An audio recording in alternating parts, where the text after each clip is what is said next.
వరంగల్ జిల్లా కబర్దార్ కాంగ్రెస్ నాయకులారా కేసీఆర్ గారి చిత్రపటాన్ని కాదు కేసీఆర్ గారి కాలుగోరును కూడా తాకలేరు. కేసీఆర్ 72వ జన్మదినం సందర్భంగా వరంగల్ తూర్పు నియోజకవర్గంలోని పోచారం మైదానం సెంటర్లో ఎమ్మెల్సీ ఎలక్షన్స్ కోడ్ నేపథ్యంలో కలెక్టర్ గారి పర్మిషన్తో కేసీఆర్ గారి జన్మదిన వేడుకలకు ఉదయం 10 గంటల నుండి కేసీఆర్ గారి జన్మదిన వేడుకలు నిర్వహించడం జిల్లా కలెక్టర్ పర్మిషన్ ఇచ్చినా కూడా కమిషనర్ పర్మిషన్ ఉందా అని అడుగుతున్నారంటే సోయిలేని అధికారులు కార్పొరేషన్లో ఉన్నారు.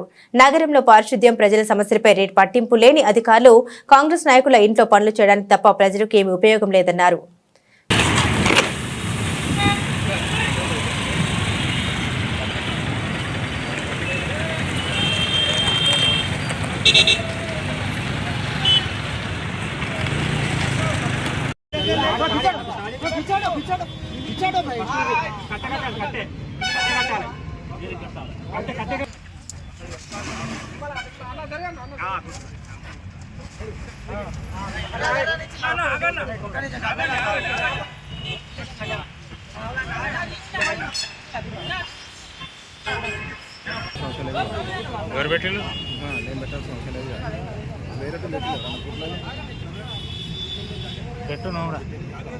పెట్టు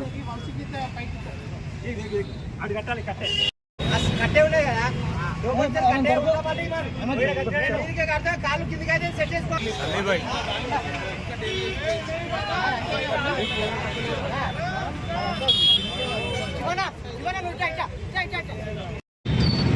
ఈరోజు కేసీఆర్ గారి యొక్క 72వ జన్మదిన సందర్భంగా వరంగల్ తూర్పు నియోజకవర్గంలో పోచం మైదాన్ సెంటర్లో ఎమ్మెల్సీ ఎన్నికల సందర్భంగా కలెక్టర్ గారు పర్మిషన్ తీసుకొని ఉదయం 10 గంటల నుంచి 1 గంట వరకు పూర్తి పర్మిషన్ తోటే ఇక్కడ కేసీఆర్ గారి జన్మదిన కార్యక్రమం చేపట్టడం జరిగింది.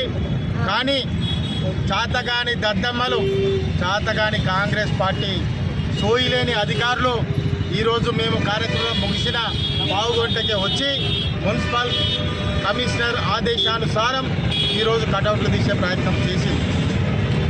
అయినా నేను మా కార్యకర్తలు అందరం కలిసి మళ్ళీ మా నాయకుని కటౌట్ కట్టుకోవడం జరిగింది. పర్మిషన్ కాపీ చూపిస్తే ఆ సోయిలేని అధికారులు ఏం చెప్తారంటే కమిషనర్ పర్మిషన్ తీసుకున్నారు అంటారు. ఏం నౌకర్యత్తాలు మీకు సోయినదా? కలెక్టర్ ఈ మున్సిపల్ కార్పొరేషన్కి పెద్ద, ఆమెకు మించిన వాళ్ళు ఎవరు లేరు. జిల్లా కలెక్టరే వెనుకట ఉండేది కమిషనర్కి అథారిటీ. ఇప్పుడు అథారిటీ మొత్తం కలెక్టర్ కన్నా సోయిలేని అధికారులు, ఇవాళ శానిటేషన్ మీద పట్టింపు లేని అధికారులు, ఎలక్ట్రిసిటీ మీద పట్టింపు లేని అధికారులు, వాటర్ సప్లై మీద అధికారులు వాళ్ళ ఇళ్ళట్లో బోర్లు దోమేందుకు పనిచేస్తున్నారని కూడా ఈ సందర్భంగా చెప్తూ ఖబర్దార్ బిడ్డ, కేసీఆర్ పటాన్నే కాదు కేసీఆర్ ఖాళీ ఓటిని కూడా మీరు దాకలేరని కూడా ఈ సందర్భంగా చెప్పడం జరుగుతున్నది. జై కేసీఆర్.